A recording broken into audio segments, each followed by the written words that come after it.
ఇక్కడ గొప్ప సేవకులు మన మధ్యలో ఉన్నారు. చాలా అనుభవం కలిగిన సేవకులు మనకు ఉండటం చాలా మంచిది. దేవుడు ఇచ్చిన మంచి పరిస్థితిని నేను తలంచుతాను. సార్ చేస్తున్న సేవ, జాన్ వెస్లీ సార్ చేస్తున్న సేవ అది ఆవగింజంతే కావచ్చు, కానీ నానాటికి అది అభివృద్ధి చెందుతుంది. అది గ్రామాలు దాటి వెళ్తుంది, జిల్లాలు దాటి వెళుతుంది, రాష్ట్రాలు కూడా దాటి వెళుతుంది. దేవుని పని ఎక్కడ ఎంత జరగాలో ఆయన చిత్తం. దేవుని పని ఎక్కడ ఎంత జరగాలో ఆయన చిత్తం. మనము ఆయన చిత్తం లేకుండా ఏమి చేద్దాం, ఇక్కడ ఎందుకు కావట్లేదన్నా అది కాదు. దానికి కూడా ఒక సమయం ఉంటుంది. దేవుడు దీవించే సమయం, ఇచ్చే సమయం వచ్చిన రోజు ఇక్కడ కూడా ఈ సంఘానికి కూడా మన హైదరాబాదులో కూడా 10 నుంచి 20 సంఘాలు దేవుడు దీవించి ఆశీర్వదించునుగాక. ఎందుకంటే నేను ఈ విషయాలు తెలియజేస్తున్నాను. ప్రతి ఉదయకాలము ఎగ్జాక్ట్లీ 5:50 కష్టపడుతున్న రామన్ ఇక్కడే ఉన్నారు. దాదాపు 56 మంది సేవకుల్ని కంట్రోల్ చేయాలి. ఏ ఒక్కరు ఒక నిమిషము తేడాలో ఉంటే సారు వాయిస్ వినబడగానే వాళ్ళకి చెమటలు పట్టిపోతాయి. నేను ఎందుకంటే దాంట్లో ఉంటున్నా కాబట్టి మీకు తెలియజేస్తున్నా. ఏ ఒక్కరు ఒక నిమిషం లేట్ అయితే వాళ్ళు ఎక్స్క్యూజ్ అడుగుతున్నారు. నన్ను క్షమించండి సార్, నేను 2 నిమిషాలు లేట్ వచ్చినా అని. ఎందుకు లేట్ వచ్చినా అని అడగక ముందే వాళ్ళే కాల్ చేయటం, వాళ్ళే మెసేజ్ పెట్టడం, నేను 2 నిమిషాలు లేట్ అయినా సార్, నాది కనెక్ట్ అవ్వలేదు, సిగ్నల్ లేదు, నేను లేదా ప్రేయర్లో ఉండిపోయిన సమ్ చెప్తూ ఉన్నారు. అది సార్ యొక్క భయం అని నేను అనను, కానీ దేవుని సేవలు ఆయన ముందుకెళ్తున్నారు. దేవుని బట్టి వాళ్ళు ఆయనకు విలువిస్తున్నారు. మంచిది. నాకు ఇవ్వబడిన సమయం కొన్ని మాటలు నేను మాట్లాడటానికి ఇష్టపడుతున్నాను. నేను గొప్పగా ఏమీ చెప్పలేను. నేను మీ అందరికంటే అనుభవంలో చిన్నవాడని, వయసులో చిన్నవాడని దేవుడు నిలబెట్టాడు గనక నేను నేర్చుకుంటాను. మత్తయి సువార్త 4వ అధ్యాయము 1వ వచనము, 2వ వచనము, వీలైతే 3వ వచనం కూడా చదివి వినిపించాలని మీకు మనవి. Matthew chapter 4:1. అప్పుడు యేసు అపవాది చేత శోధింపబడుటకు ఆత్మ వలన అరణ్యమునకు కొనిపోబడిను. 40 దినములు 40 రాత్రులు ఉపవాసముండిన పిమ్మట ఆయన ఆకలిగొనగా ఆ శోధకుడు ఆయన యొద్దకు వచ్చి, నీవు దేవుని కుమారుడవైతే ఈ రాళ్లను రొట్టెలనగునట్లు ఆజ్ఞాపించుమనెను. అందుకు ఆయన, మనుష్య కుమారుడు రొట్టె వలన మాత్రము కాదు గాని దేవుని నోటి నుండి వచ్చు ప్రతి మాట వలన జీవించునని వ్రాయబడి ఉన్నదనెను. Thank you. దేవుడి వాక్యమును దీవించునుగాక. మంచిదండి. ఓకే. బైబిల్లో కొన్ని మాటలకు కొన్ని లెక్కలు ఉన్నాయి. లేఖనం పరిశీలన చేసినప్పుడు లేఖనాల్లో వాక్యం ఎలా ఉందంటే, వాక్యము కొంత అక్కడే సరిపోయినంత దొరుకుతుంది. ఒకే దగ్గర వాక్యము సరిపోయినంతగా ఉంటుంది. కొన్ని వాక్యాలకు వెళ్ళినప్పుడు ఏమైందంటే అక్కడ కొంచెం దొరుకుతుంది, మిగతాది వెతకలేకపోతే మనకి అర్థం కాదు. మళ్ళీ ఈ కొంచాన్ని తీసుకుపోయి ఎక్కడో పెడతాడు దేవుడు, పరిశుద్ధాత్ముడు. మళ్ళీ మనం ఏం చేయాలంటే దాన్ని తీసుకురావాలి, వెళ్ళి అక్కడికి వెళ్ళి దాన్ని తెచ్చుకోవాలి. తెచ్చుకుంటేనే ఫుల్ఫిల్ అవుద్ది, లేకపోతే అవ్వదు. కొన్ని వాక్యాలేమో పూర్తిగా వాక్యం అక్కడే పొందుపరచబడుతుంది, దానికి ఎండు కూడా అక్కడే దొరుకుతుంది. కొన్ని వాక్యాలేమో కొంచెం ఇక్కడ, కొంచెము అక్కడ. దేవుని లేఖనంలో ఒక మాట ఉన్నది, ఏంటంటే 7 7వ నెంబర్ అనేది ఎందుకు మరి అది పరిపూర్ణంగానే కొంతమంది సేవకులు చెబుతూ ఉన్నారు. అట్లనే లేఖనములు కూడా కొంచెం దానికి సపోర్ట్ చేస్తూ ఉన్నాయి. నీతిమంతుడు ఎన్ని మార్లు పడిపోతారంట? 7 మార్లు పడిపోయినను. అమ్మా, మీరు నాతో మాట్లాడండి, నేను మీకు చెప్పే అంత పెద్దవాడిని కాదు. కలిసి ప్రయాణం చేద్దాం. 15 నుంచి 20 నిమిషాలు నా వాక్యం అయిపోద్ది. మనం నేర్చుకుందాం. నీతిమంతులు 7 మార్లు పడినను తిరిగి లేస్తాడు. అంటే అక్కడ మనకి ఏం కనిపిస్తుంది? 7 ఉంది. ఎందుకో దేవుడు దాన్ని ప్రత్యేకించాడు అని సేవకులు చెప్పారు. లేఖనంలో కూడా ఆ 7 అనేది ఎందుకో కాస్త గట్టిగా కనిపిస్తుంది మనకు. 7. ద కింగ్ డేవిడ్ ఎన్ని మార్లు ప్రార్థన చేశాడు? 7 మార్లు. రోజుకు 7 మార్లు. అంటే అక్కడ కూడా మళ్ళీ 7 రిపీట్ అవుతూ ఉంది. ఎందుకో దేవుని వాక్యము కొన్నిసార్లు అక్కడక్కడ కనిపిస్తూ ఉంటుంది మనకు.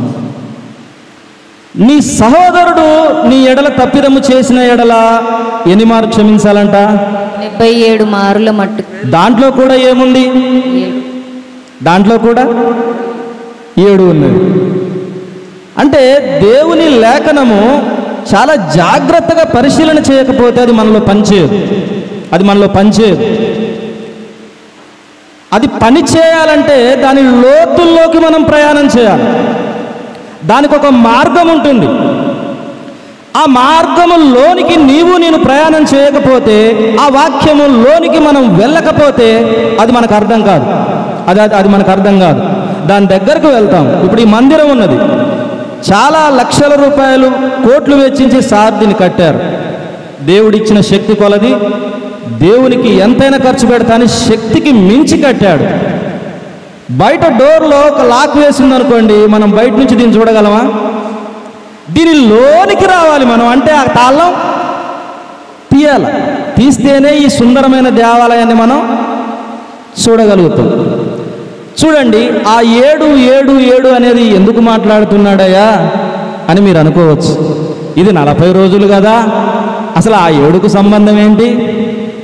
మనం చేసేది 40 days ఫాస్టింగ్ ప్రేయర్ కదా, ఆ 7 నెంబర్ ఏంటి అంటే లింకప్ ఉంది. ఆ 7 ఎట్లా చెప్పబడిందో ఈ 40 రోజుల సంగతి కూడా దేవుడు ప్రత్యేకించాడు. ఈ 40 అనేది ఒట్టిగానే యేసు ప్రభు ఉపవాసము చేసి శోధన చేత శోధింపబడి బయటికి వస్తే ఆ 40 రోజులు అయిపోలే. అది లేఖనము అక్షర రీతిగా చదివినప్పుడు అక్షరం మాత్రం కనపడుతుంది, దాంట్లో అంతరార్థం కనపడదు. దాంట్లో అంతరార్థం కనపడాలంటే మనం దాని లోపటికి ప్రయాణం చేయాలి. అంటున్నాడు ఇక్కడ, అపవాది చేత శోధింపబడుటకు ఆత్మ వలన అరణ్యమునకు కొనిపోబడెను అంటున్నాడు. 40 దినములు పగలు రాత్రి ఆయన శోధింపబడెను. యేసు ప్రభువు 40 రోజులు శోధింపబడ్డాడు, అంటే శ్రమలో ఉన్నాడు. ఆయన కొనిపోబడ్డది అరణ్యమునకంట. ఎక్కడికి? అరణ్యమునకి. అరణ్యం అంటే బైబిల్లో దాని అర్థం ఏంటి తెలుసా? దేవుని నుంచి దూరముగా, అంటే లోకములోనికి, అంటే సంఘం ఏమీ లేదు, సహవాసం ఏమీ లేదు, దేవుని పని జరిగే పరిస్థితి ప్రాంతాలు ఏమీ లేవు. ఆయన దేవుని నుంచి దూరముగా ఈ లోకములోనికి అరణ్యములోనికి కొనిపోబడ్డాడంట శోధింపబడడానికి. అరణ్యంలో అన్ని ఒకే రకమైన మొక్కలు ఉండవు, అవునా? అరణ్యంలో అన్ని ఏకరీతిగా ఉన్న చెట్లు మొక్కలు ఉండవు. ఎందుకు అనంటే అది అరణ్యము. మనం వేసిన తోటలో అయితే ఇది ఏమి తోట అంటే మనం చెప్తాం ఇది అంజూరపు తోట, ఇది ద్రాక్ష తోట. అందుకే ఆయన అంటాడు, నేను నిజమైన ద్రాక్షవల్లి అంట. అంటే దాంట్లో ద్రాక్ష చెట్లు మాత్రమే, దాంట్లో ఫలించని వాడిని ఏం చేస్తాడంట? కట్ చేస్తాడు. అంటే ఆయన ఎక్కడికి కొనిపోబడ్డాడు? ఈ సహవాసములో, ఈ తోటలో, దేవునికి సంబంధమైన విషయాలలో ఆయన లేడు. శోధనలోకి వెళ్ళాడు. అది అరణ్యము. అక్కడ అన్ని రకాల శ్రమలు ఉంటాయి, అవునా? అన్ని రకాల శ్రమలు ఉంటాయి. నిజముగా అప్పుడు ఆయన శ్రమలోకి వెళ్ళింది ఎందుకు అనంటే అసలు శ్రమల లోతెంతో చూడడానికి ఆయన అక్కడికి వెళ్ళాడు. ఆయన వెళ్ళింది నిజంగా శ్రమ పొందిందని నేను ఒప్పుకోను. ఎందుకంటే ఆయన పొందవలసిన శ్రమ ఇంకెక్కడుంది? కలువరి శిలువలో ఉంది. ఇంకా ఆ సినిమా జరగలే, సీన్ జరగలే ఇంకా. అవునా అండి? ఆయన శ్రమ పొందడానికి అరణ్యానికి వెళ్ళినప్పుడు ఇంకా కలువరి శిలువది జరగలే. అంటే టెస్టింగ్కి వెళ్ళాడు ఆయన. ఎంతవరకు ఒక వ్యక్తి శ్రమలో నిలుస్తాడు, ఎటువంటి శ్రమలో నిలుస్తాడు, ఎటువంటి పరిస్థితిలో నిలుస్తాడు, ఎటువంటి బాధలో నిలుస్తాడు, ఎటువంటి కన్నీటిలో నిలుస్తాడు అని దేవుడు మనకు కూడా కొన్ని పరీక్షలు పెడతాడు. ఎంతవరకు మనము దాన్ని ఓర్చుకుంటామా, ఎంతవరకు సహిస్తామా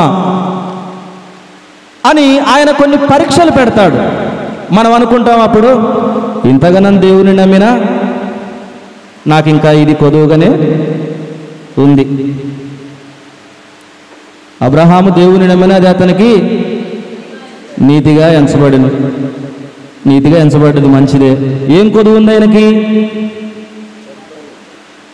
ఏం కొదువు? మీరు చెప్పండి అమ్మా, ఏం కొదువు ఉంది? మీ అందరికీ తెలుసు, సంతానం కొదువు ఉంది. మరి ఇంకెందుకు ఈ ఆస్తి అంతా ఎవరిది? అది లోకరీతి. కానీ అబ్రహాంకు పిల్లలు ఎంతమంది తెలుసా? ఆకాశ నక్షత్రాలు. చాలామంది మాట్లాడేటప్పుడు అంటారు, అబ్రహాముకి దేవుడు 100 సంవత్సరాలకి ఇచ్చాడా? కానీ అబ్రహాము సంతానం ఎంత అంటున్నాడు? ఇసుక రేణువులు. ఎందుకండి ఈ లేఖనాల్ని మనం పరిశీలన చేయకూడదు? ఎందుకు వాటి లోపలికి మనం ప్రయాణం చేయకూడదు? ఆ అంతరార్థాలను మనం ఎందుకు పట్టుకోకూడదు? ప్రతి పరిస్థితిలో మనం దేవుడి నుంచి తొలగిపోకుండా ఎందుకు నిలబడకూడదు? అదే తెలియజేస్తుంది దేవుడు. ఆయన శోధనలోకి, అరణ్యంలోకి వెళ్ళాడు. అప్పుడు శోధకుడు వచ్చాడు ఆయన దగ్గరికి. 40 దినాలు అయింది. ఎన్ని దినాలు అయిందమ్మా? 40 దినాలు అయింది.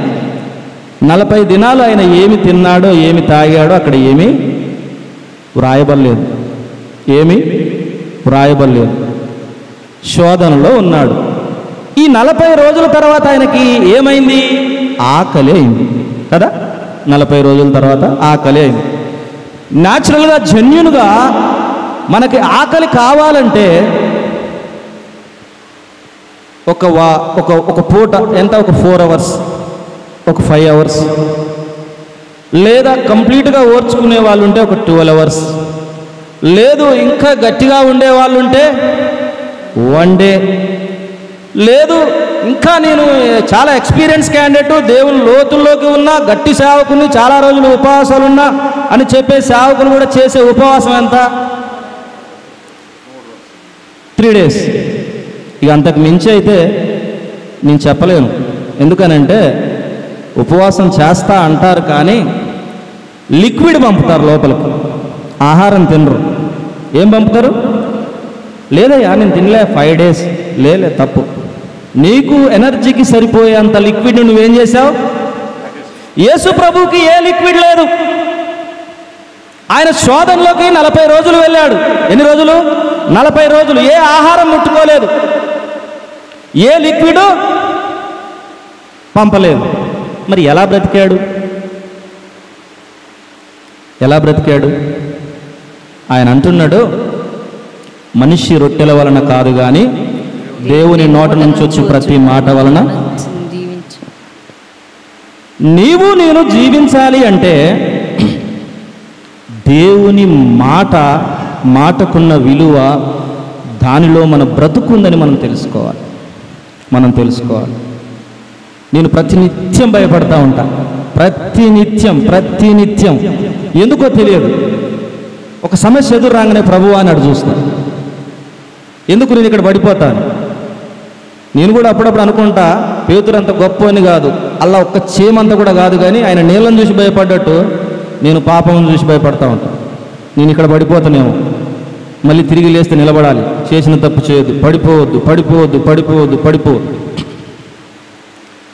యేసు ప్రభు ఆ 40 రోజులు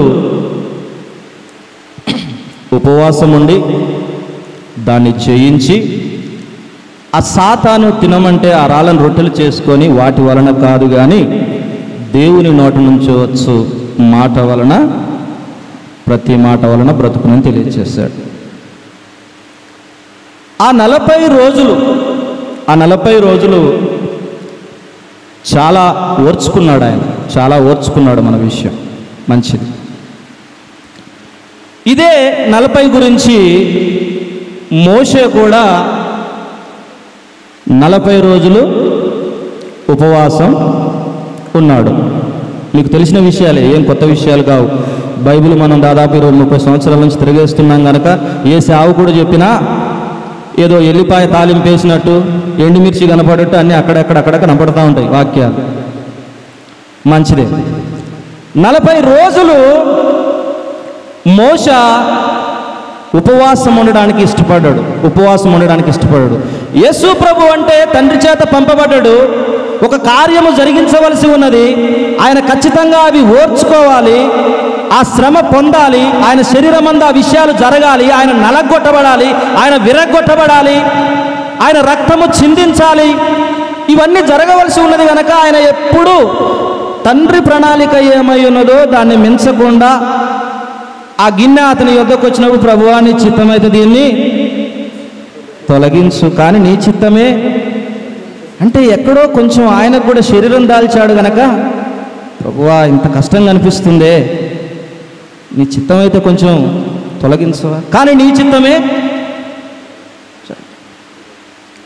యేసు ప్రభు ఏ విధము చేత ఎట్లా ఓర్చుకున్నాడో మోషే కూడా 40 రోజులు ఉపవాసం ఉన్నాడు.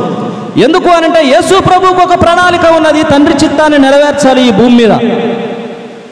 అంటే ఆయన ఈ శ్రమ పొందాలి, పొందితేనే అది జరుగుతుంది, ఆ తండ్రి చిత్తం. మరి మోషేకి ఏం ప్రణాళిక ఉన్నది? ఆయన ఎందుకు ఎక్కాడు కొండ?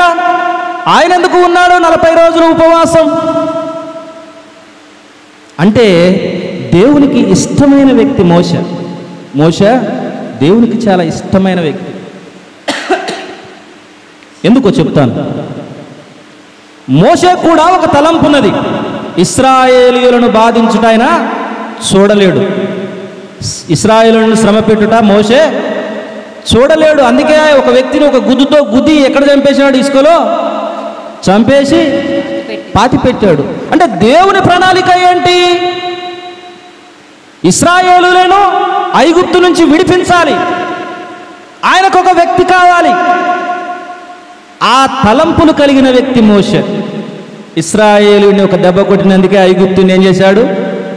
గుద్దుకే చంపేశాడు, చంపేసి ఇసుకలో కప్పిపెట్టాడు అంట. అయితే దేవుని పని మీద మక్కువ ఉందా లేదా మోషేకి ఏమీ తెలియదు. అప్పటికి ఇశ్రాయేలుని ప్రేమించడం తెలుసు. ఏదో కార్యం జరిగింది, మనిషి చనిపోయాడు, ఇదంతా కుదిరేటట్టు లేదనుకున్నాడు, పరార్. దేవుడు చూశాడు, ఒరే బాబు నువ్వు చేసే పనంతా కరెక్టే, నా తలంపుల్లో ఉంది.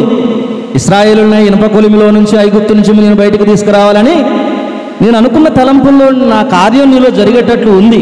కానీ ఈ రీతిగా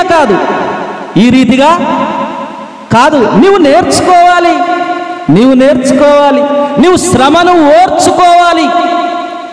ఓర్చుకుంటేనే నీవు నడిపిస్తావు.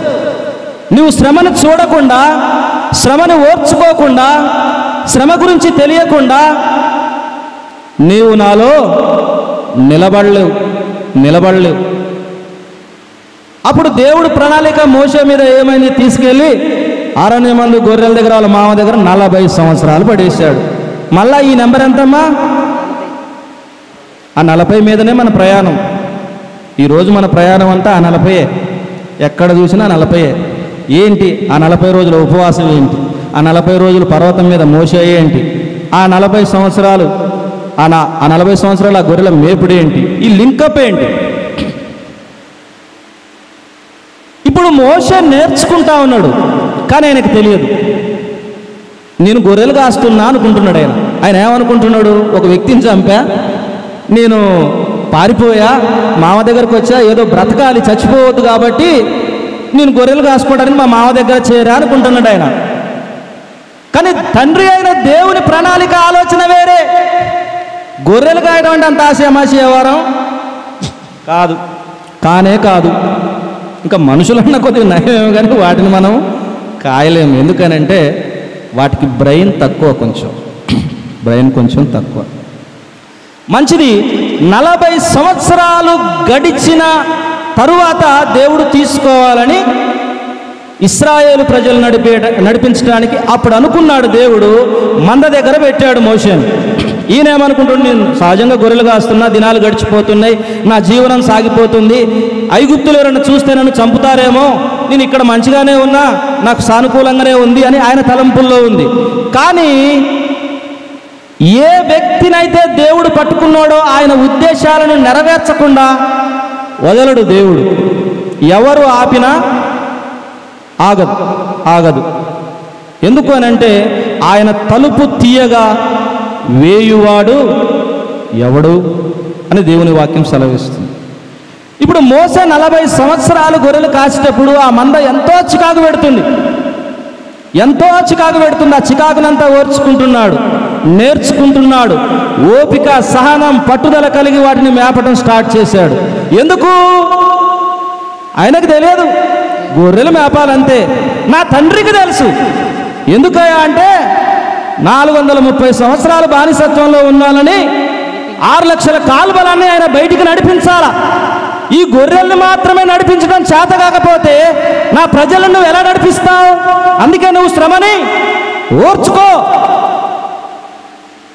అది తెలియజేస్తున్నాడు దేవుడు. మోషేకి తెలియదు. నిజంగా చాలామందికి దేవుడు కొన్ని కార్యాలు మనలో జరిగేటప్పుడు, కొన్ని జరిగించేటప్పుడు అవి మనకు అర్థం కావు. ఏదో మనం గుడికి వస్తున్నాం, పోతున్నాం, అయిపోతుందిలే, ఆదివారం కదా, శనివారం కదా, ఉపవాసం ఉన్నాం, దేవుని కొద్ది ఊరికే పోదు. దేవుని ప్రణాళిక దాంట్లో ఏదో ఉంది. నీకు తెలిసే రోజు అది తెలుస్తుంది. నీకు తెలిసే రోజు సమయం వచ్చినప్పుడు అది తెలుస్తుంది. మోషేకు 40 సంవత్సరాలు గడిచేటప్పటికి కూడా ఇంకా తెలియట్లే దేవుని ప్రజలని నడపాలని. ఈ శ్రమను ఓర్చుకుంటున్నది కాబట్టి ముందు ఇంకా చాలా శ్రమ ఉందని. యేసుప్రభు అరణ్యంలోకి కొనిపోబడ్డాక శ్రమ ఓర్చుకుంటూ ఉన్నాడు. ముందట ఇంకా చాలా శ్రమ ఉంది కలువరి సిలువలో. ఆ శ్రమను ఓర్చుకోవాలంటే ఈ అరణ్యంలో శోధింపబడాలి. అర్థమవుతుందా మీకు? అర్థమవుతుందా? మోషే గొర్రెలు ఎందుకు కాస్తుందంటే ఐగుప్తులో ఉన్న ప్రజలను నడిపించాలా. నువ్వు గొర్రెలు మాత్రమే నడిపించకపోతే నా ప్రజలు నువ్వు నడిపిస్తావు. కాబట్టి నువ్వు నేను శ్రమను ఓర్చుకోవాలి. నిజముగా భక్తి చేసేవాడికే శ్రమ. నిజముగా భక్తి చేసేవారికే శ్రమ. ఎందుకో తెలుసా? లోక సామెత ఒకటి ఉంది, మనం మాట్లాడకూడదు కానీ సమయం వచ్చింది కాబట్టి చెబుతున్నా. కాసే చెట్టు కంట రాళ్ళు. ఎందుకు? అరే ఉట్టి చెట్టుకి ఎందుకు కొడతావయ్యా? దాంట్లో ఏమీ లేదు, నువ్వు కొట్టింది వేస్ట్. ఏదన్నా కాయ ఒక్కటన్నా ఉంటే అది కింద పడుతుందని ఆశ కలిగి కొట్టు. అంటే భక్తుడికే శ్రమ. ఏంటయ్యా నేను ఇంత ప్రార్థన చేస్తున్నా, పొద్దున 6 గంటలకే లేస్తున్నా, ఎగ్జాక్ట్లీ ఆన్లైన్ ప్రేయర్లో ఉంటున్నాం, సంఘ కార్యక్రమాలన్నీ చూస్తున్నాం, మిగిలిన సమయాల్లో ప్రార్థన చేస్తున్నాం, జీవనోపాధికారికి సరే అది కొంత సమయం వదిలేస్తున్నాం, మేము చాలా ఎలర్ట్గా ఉంటున్నాం. నీకే శ్రమ. నువ్వు ఇంకా నిలబడాలి. నువ్వు ఇంకా స్థిరపడాలంటే నువ్వు శ్రమలో నిలబడాలి. నేను నిలబడాలి. నీవు ఒక రూపం దాల్చాలంటే నువ్వు శ్రమలో, నేను శ్రమలో నిలబడాలి. లేకపోతే రూపం రాదు. నీకు నాకు రూపం రావడం కోసం నా యేసయ్య శోధింపబడి ఆ కలువరి సిలువలో తన రూపాన్ని పోగొట్టుకుంటే నీకు నాకు ఒక రూపం వచ్చింది. లేకపోతే ఆ రూపం లేదు. బంగారాన్ని కూడా కాల్చేస్తూ ఉంటారు. అది సరిగా కాలకపోతే రూపం దాల్చదు. చాలా కాంతివంతంగా ఉంది. నీ చెవులో ఎంతైనా అమ్మా నీ మెడలో చైన్ చాలా బాగుంది, డిజైన్ ఎక్కడ కొన్నావు? నీకు తెలుసా? అది అగ్నిలో కాల్చబడితే నీ మెడలో మెరుస్తుంది. నీవు కూడా ప్రభు అయిన యేసుక్రీస్తు కోసం, నేను కూడా ప్రభు అయిన యేసుక్రీస్తు కోసం సిలువలో ఆ శ్రమను ఓర్చుకుంటేనే మన జీవితాల్లో ఆ సిలువలో మనం నిలబడతాం, ఆ శ్రమలో నిలబడతాం. లేకపోతే నిలబడం. మనకు రూపం రాదు. వినోదన్న చాలా చక్కగా పాడుతుండు. ఆయన ఒక రూపం దాల్చాడు. ఆ రూపం ఆయన వల్ల వచ్చింది కాదు, పరమాత్ముడు ఇచ్చింది. బాబన్న ఒక రూపం దాల్చాడు. ఆయన పాడుతున్నాడు. ఎవరిచ్చారు? సేవకులు చక్కటి వాక్యం చెప్తున్నారు. ఎవరిచ్చారు? అనేక రాష్ట్రాల్లో సువార్త ప్రకటించబడుతుంది. నీ గొప్పతనమా? నీ గొప్పతనమా? నీ దగ్గర డబ్బు ఉంటే జరిగిపోతాయా? నీకు బలం ఉంటే జరిగిపోతాయా? 3 రోజులు జ్వరం వస్తే మన బలం కరిగిపోద్ది. ఎన్ని రోజులు? 3 డేస్. గట్టిగా ఒక్కరోజు హాస్పిటల్లో నువ్వు సిక్ అయితే నీ ఆస్తి మొత్తం తాకట్టు పెట్టుకున్నా నువ్వు బాగుపడవు. నీకు కోట్లు ఉండవచ్చు. ఆ శ్రమను తెలియచేస్తున్నాడు దేవుడు. ఆ శ్రమను తెలియచేస్తూ ఉన్నాడు. మోషేకు నేర్పుతున్నాడు. ఎందుకు నేర్పుతున్నాడు అంటే ఆయనకు ఒక ప్రణాళిక ఉన్నది. ప్రజలను విడిపించాలి, బయటికి తీసుకురావాలి అని దేవునికి ఒక ప్రణాళిక ఉన్నది. మరి మనం ఎందుకు చదువుతున్నాం ఆ విషయాన్ని? దేవునికి ఒక ప్రణాళిక ఉంది. మోషే బయటికి తీసుకురావాలి ప్రజల్ని. అక్కడ వరకు అయిపోయిందే. మళ్ళీ ఈ వాక్యాన్ని మనం ఎందుకు చదువుతున్నాం అంటే అయ్యా శ్రమలు నీకు కూడా నాకు కూడా వర్తిస్తాయి. నువ్వు నిలబడు, నువ్వు స్థిరపడు, నా రూపం దాల్చు, నా స్వారూప్యంలోనికి మార్చబడని దేవుడు తెలియజేస్తూ, సమస్యలు నీ ముందుకు వచ్చినప్పుడు తొట్టిల్లేదని నీతో నాతో దేవుడు తెలియజేస్తూ ఉన్నాడు. అసలైన శ్రమను ఆయనే అనుభవించాడు. ఆ శ్రమను ఆయన నీ మీదికి రానియలే. నువ్వు సిలువ వేసుకున్నావా? ప్రక్కలో బల్లం పెట్టి పొడిచారా? నన్ను ముళ్ళ కిరీటం పెట్టారా? గొల్గొతా కొండపైన నడిపారా? అసలు ఆ పాత్ర ఎవరిది? మనది. అసలైన శ్రమను నీ మీదికి నా మీదికైనా రానియలే. నువ్వు స్థిరపడు, నువ్వు నిలబడని తెలియజేస్తున్నాడు దేవుడు.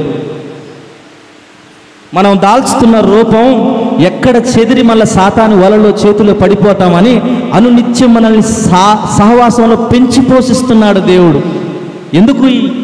ఎందుకు ఈ శిలువ ఆరాధన ధ్యానాలు ఎందుకు? ఆయన సహవాసంలో ఉంటే అనునిత్యం మనం ప్రార్థించేవారిగా, పాడేవారిగా, స్తుతించేవారిగా, గణపరిచేవారిగా, మయపరిచేవారిగా, గొప్ప సేవకుల వాక్యాన్ని వినేవారిగా, గొప్ప సంగతులు తెలుసుకునేవారిగా, గొప్ప రాజ్యానికి మనం చేరేవారిగా తయారవుతామని ఆ 40 రోజుల ఉపవాసం. అంతే.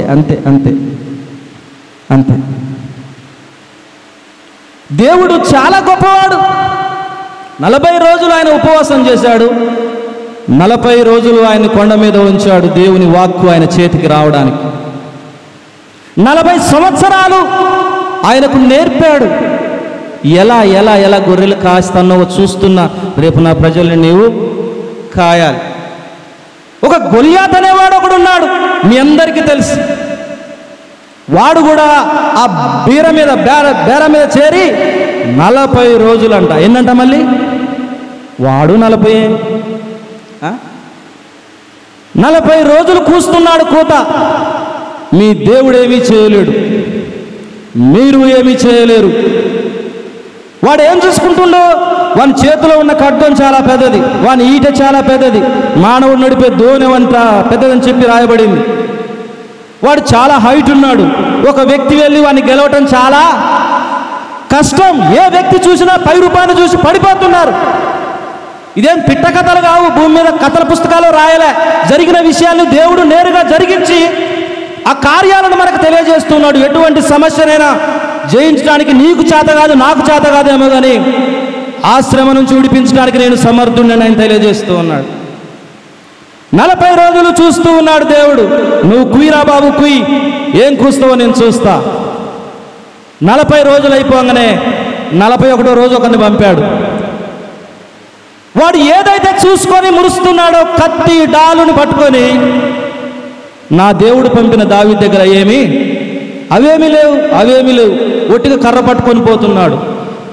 ఒరే బాబు, ఇవన్నీ చూసి నా దగ్గరకు రావడానికి భయపడుతున్న పరిస్థితిలో నువ్వేంటి ఒట్టి కర్ర పట్టుకొని వస్తున్నావు?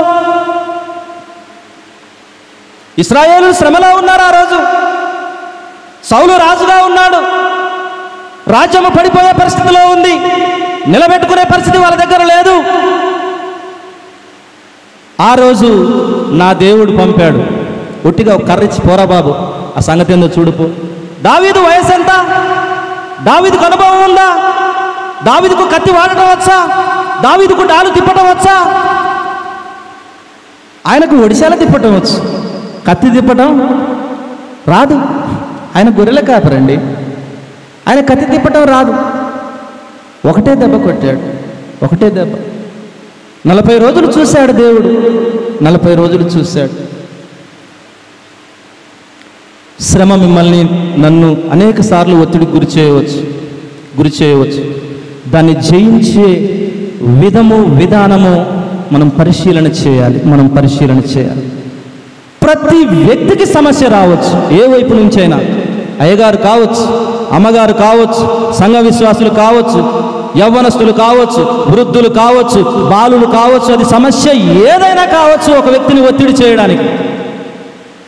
సమస్య రాగానే మన జ్ఞానం చేత, మన తెలివితేట మాట్లాడినప్పుడు మనం ఖచ్చితంగా ఓడిపోతాం. గమనించుకోండి.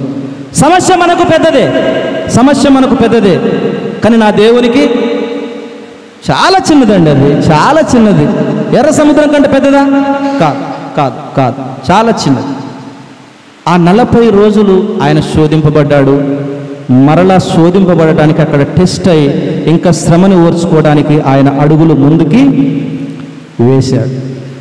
మోషే 40 రోజులు, 40 సంవత్సరాలు ఆ గొర్రెలను మేపాడు.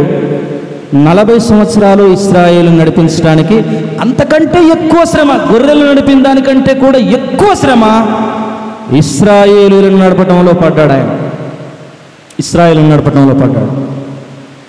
ఈ శ్రమనంతా మనము అనుభవిస్తామో లేదో, అంత శక్తి మనకు ఉందో లేదో అని దేవుడు ఆ సిలువలో వీటన్నిటినీ ఉచితముగా కొట్టేయడానికి, ఈ శ్రమనంతా కొట్టేయడానికి ఇష్టపడ్డాడు. నా పిల్లలు గనక వారు శ్రమ పడుతుంటే నేను చూడలేను గనక, వారి కన్నుల వెంట ఒక చుక్క కన్నీరు రాలితే ఇక నేను ఉండి ఎందుకు? సహజంగా మనం తల్లిదండ్రులు అంటూ ఉంటాం, పిల్లలకి ఏదైనా సమస్య వచ్చినప్పుడు, అరే నాన్న అవసరమైతే నేను ఉన్నా. తండ్రి దగ్గర ఏముండదు, తండ్రి బీదవాడే. కొడుకుకు సమస్య వచ్చింది, ఆ సమస్యను చూసి కుమారుడు భయపడుతూ ఉంటాడు. ఆ సమయంలో తండ్రి ఏమంటాడు? పెట్టగలుగుతాడా పెట్టలేడు అనేది లేదు. నేను ఉన్నా, ఈ లోకంలో ఉన్న తండ్రి మాట నేను ఉన్నా. కానీ నా పరమ తండ్రి పెట్టేశాడు ప్రాణాన్ని, పెట్టేశాడు ప్రాణం. ఇక మీరేమీ చేయవలసిన అవసరం లేదు. మూడో రోజు తిరిగి లేచి ఏ 40 గురించి అయితే మనం మాట్లాడుకుంటున్నామో మరలా అదే 40 రోజులు ఆయన ఈ భూమి మీద చూసారా? లింకప్ ఎక్కడ మోష, ఎక్కడ 40 సంవత్సరాలు, ఎక్కడ 40 రోజులు కొండ మీద, ఎక్కడ యేసు ప్రభు శోధనలోకి 40 రోజులు, మరలా ఆయన తిరిగి లేచినాక కూడా ఆ 40 రోజులు శ్రమపడి ఆయన స్థిరపడి దేవుని ఆ పరిస్థితులన్నిటిని తెలుసుకొని నిలబడ్డాడు కనుక అది మనకు మాదిరిగా ఉంచి వెళ్ళాడు. నా పిల్లలైన మీరు ఎవ్వరు కూడా ఎటువంటి స్థితిలో కూడా మీరు పడిపోకూడదు. మీరు స్థిరపడాలి, నాలో మీరు నిలబడాలి, మీరు అంటుకట్టబడాలి, నా స్వారూప్యంలోనికి మీరు మార్చబడాలి. నేనున్న స్థలంలోనికి మీరు రావాలంటే మీరు నిలబడితేనే, స్థిరపడితేనే ఇది సాధ్యం. కనుక అదే 40 రోజులు మళ్ళీ భూమి మీద ప్రజలకు కనపడుతూ ఆయన చూస్తూ ఉండగా, ప్రజలు 500 మంది దాదాపు చూస్తూ ఉండగా ఒలివ కొండ మీద నుంచి ఆయన ఆరోహణమై వెళ్ళాడు. ఏ శ్రమ మనల్ని ఒత్తిడి చేయట్లేదు. చిన్న శ్రమలు మనల్ని ఒత్తిడి చేసేటి. మనకు సమస్యలు చాలా పెద్దగా కనిపిస్తాయి. సమస్యలు చాలా పెద్దగా కనిపించి కళ్ళెంబటి నీళ్ళు, చాలా దుఃఖం, నేను ఇంత బరువు మోయలేను, నేను ఇంత బరువు ఎత్తుకోలేను, ఇది చాలా కష్టం, ఇంత ఉదయాన్నే లేవలేను. నీకు కష్టం? ఇంత బరువు ఎత్తుకోలేనప్పుడు ఆ యేసుప్రభు శిలువ నీ మీద పెట్టి, నా మీద పెట్టి, ఆ గొల్గొతా కొండపైన 2 కొరడా దెబ్బలు కొడితే నీ విశ్వాసం నా విశ్వాసం బయటపడిపోద్ది అన్నమాట. దాన్ని అక్కడే పడేసి మోషే ఒకరిని చంపి ఎట్లా ఏ విధంగా పరారైండో ఈ శిలువని మన మీద నుంచి కింద పడేసి అది తెలియచేస్తూ ఉన్నాడు దేవుడు మనకి ఈరోజు. ఆ 40 రోజుల ప్రత్యేకత ఏంటంటే, శోధనలోకి ఆయన వెళ్ళింది 40 రోజులే, కానీ మనకి భూమి మీద ఉన్న వారికి ప్రతిరోజు ఒక శ్రమ కాదు, 100 శ్రమలు రావచ్చు. మనం బ్రతికినంత కాలము కూడా మనకు శ్రమ ఉంటుంది. శ్రమలో నిలబడితేనే దేవుని రాజ్యాన్ని నువ్వు గెలుస్తావు. శ్రమను ఓర్చుకుంటేనే నిలబడుతుంది. కొంచెం చెడిపోయింది అనుకోండి, మన కాల్లో ఎక్కడన్నా కొంత పాయిజన్ అయిందనుకోండి, డాక్టర్ ఏం చేస్తాడు? ఆ ఎక్కడైతే ఆ గాయమైందో కత్తి పెట్టి అక్కడే, బాబు కొంచెం పక్కకు పోయారాదరా, చాలా నొప్పిగా ఉంది, అక్కడికి వస్తే లాభం లేదు, ఎక్కడ పోయిందో అక్కడ తీసేస్తేనే, లేదంటే నీ కాలే, నీ చెయ్యే. శ్రమను ఓర్చుకోవాలి.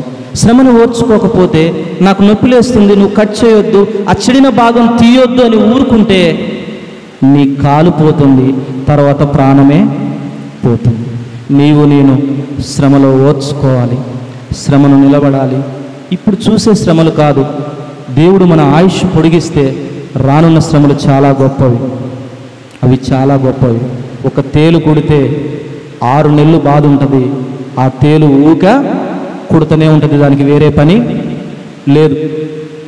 ప్రకటన గ్రంథంలో రాయబడ్డది. ఎప్పుడైనా వీలైతే ప్రకటన గ్రంథాన్ని కూడా నేను సబ్జెక్ట్ చెప్పగలను, నేను ట్రైన్ చేశాను కాబట్టి ఏదో నాకు తెలిసిన విషయాన్ని చెప్తాను. కాబట్టి సేవకులైన వారు మనకి ఏదైతే నేర్పుతున్నారో, వాళ్ళు ఏదైతే మాదిరి కలిగి ఉన్నారో వాళ్ళని చూసి వారి వెనక, ముందు కాదు, వారి వెనక అడుగులేసే వారము మేమని తెలియజేస్తూ ప్రతి శ్రమలో మనం నిలబడి దేవుని రాజ్యానికి స్థిరత్వం పొందాలని ఈ వాక్యాన్ని అట్లుగా దేవుడు దీవించి ఆశీర్వదించునుగాక. Thank you so much.